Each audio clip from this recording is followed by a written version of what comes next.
India sits on over 1 billion tons of copper ore. So why does it still pay over 1 trillion rupees a year to import copper? India has around 1.66 billion tons of copper ore resources. That sounds like more than enough.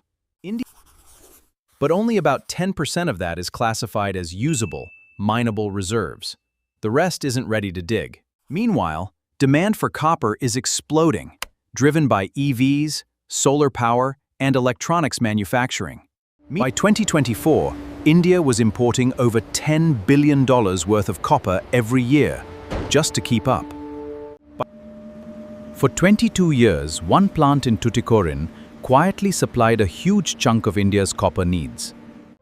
But the plant faced serious environmental violations, and in 2018, public protests forced it to shut down. That single closure changed everything for India's copper industry. Almost overnight.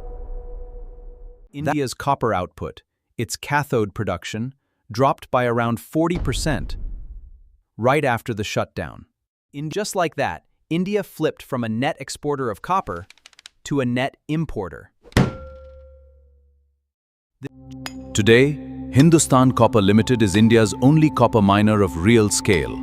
One company carrying the whole country.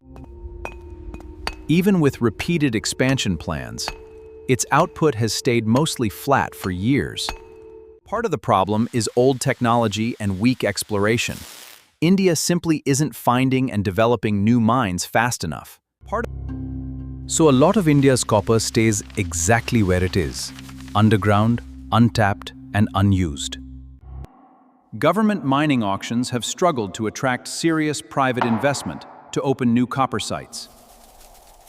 By FY25, India's copper demand hit nearly 1.8 million tons, while domestic production fell to about 600,000 tons. That gap is exactly why India's copper import bill crossed 1 trillion rupees, and it keeps climbing.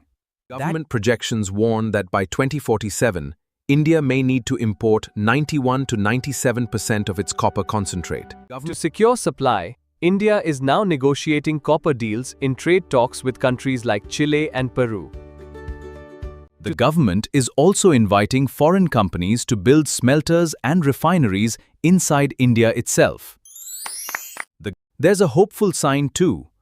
Hindalco's leadership says India could end its dependence on imported refined copper. But even then, India will likely still need to import raw copper concentrate, the material refineries actually process. So the real problem was never not enough copper in the ground. It's not mining, refining, and investing in it fast.